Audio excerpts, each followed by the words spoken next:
ದೇವರು ಇವಾಗಷ್ಟೇ ಬಂದ್ರಂತ ನಾನಿ ಅವರ ಒಂದು ರಾ ಸ್ಟೇಟ್ಮೆಂಟ್ ಅನ್ನೊಂದು ಟೀಸರ್ ಕ್ಲಿಪ್ಸ್ ಇದೆ. ಅದನ್ನ ನೋಡ್ಕೊಬರೋಣ. ಅದನ್ನ ನೋಡ್ಕೊಂಡು ಮತ್ತೆ ಮಾತಾಡೋಣ. ಏನಂತೀರಾ? ಹೇಗಿದೆ ರಾ ಸ್ಟೇಟ್ಮೆಂಟ್ ಅಂತ?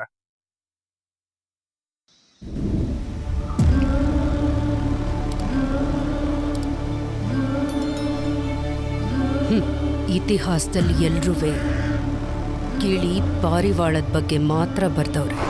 ಅದೇ ಜಾತಿನಾಗ ಹುಟ್ಟಿರೋ ಕಾಗೆಗಳ ಬಗ್ಗೆ ಯಾವ ಮುಂಡೆ ಮಗನೂ ಒಂದು ಅಕ್ಷರನೂ ಬರ್ದಿಲ್ಲ. ಇದು ಹೊಟ್ಟೆ ಉರ್ಕೊಂಡಿರೋ ಕಾಗೆಗಳ ಕತೆ. ಇದು ಕಾಲದಿಂದನೂ ನಡ್ಕೊಂಬಂದಿರೋ ಎಣುಗಳ ಕತೆ.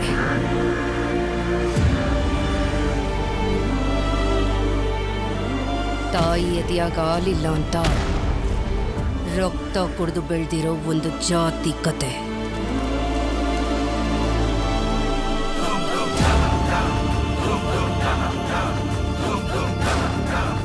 ಒಬ್ಬ ಗುಂಡ್ಗೆ ಇದ್ದವನು ಬಂದು ಇಡೀ ಜಾತಿಗೆ ಧೈರ್ಯ ತುಂಬ್ದ.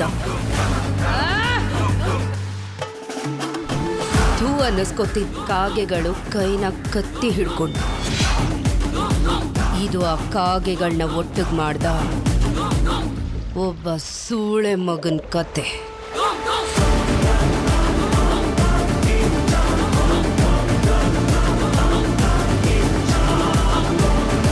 ನನ್ನ ಮಗ ನಾಯಕನಾದ ಕತೆ.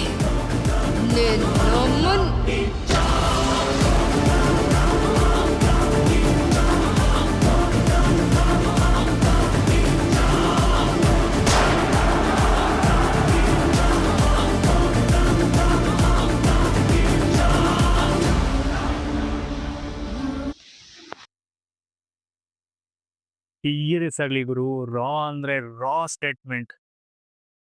ಬೈಯೋ ಪದನ ಬೀಸ್ ಇಲ್ಲದೆ ಕ್ಲೀನ್ ಆಗಿ ನೀಟಾಗಿ ಅದೇ ತರ ಆಡ್ ಮಾಡಿದ್ದಾರೆ.